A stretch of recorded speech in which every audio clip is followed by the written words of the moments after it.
The first U.S. airstrike on Libya was actually carried out 25 years ago during the Reagan administration and has since been followed by a number of other U.S.-led military campaigns. And now with Obama's involvement in Libya, it seems that conflict and the American presidency once again go hand in hand. RT's Kristine Frazao looks back at a controversial timeline. It's become an unspoken addendum to the job description. Become President of the United States, declare war. My fellow Americans, my fellow citizens. For President Ronald Reagan in 1986, a familiar attack on a familiar enemy.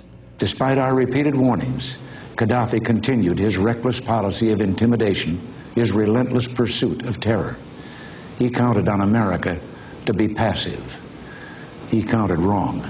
Turns out, so did Saddam Hussein. Just 2 hours ago, Allied air forces began an attack on military targets in Iraq and Kuwait. For his successor, President Clinton, the target was Slobodan Milosevic. Today our armed forces joined our NATO allies in airstrikes against Serbian forces responsible for the brutality in Kosovo. President George W. Bush said it was weapons of mass destruction that threatened the world and invaded Iraq in what was supposed to be a quick and limited campaign. On my orders, coalition forces have begun striking selected targets of military importance to undermine Saddam Hussein's ability to wage war.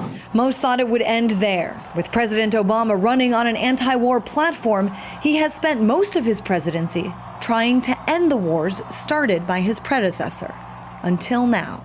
The UN Security Council passed a strong resolution that demands an end to the violence against citizens. It authorizes the use of force. In the timeline of recent history, there have been some glaring similarities when it comes to the use of force by U.S. presidents. None have been in response to a military attack or even threat of an attack on U.S. soil, and none have ever been formally declared wars. We act to protect thousands of innocent people in Kosovo from a mounting military offensive. We are determined to knock out Saddam Hussein's nuclear bomb potential. We will also destroy his chemical weapons facilities. Self-defense is not only our right, it is our duty. The definition of duty often changing. The result, eerily parallel. Thank you. God bless you. God bless you. God bless America. Thank you very much. Kristine Frazao, RT.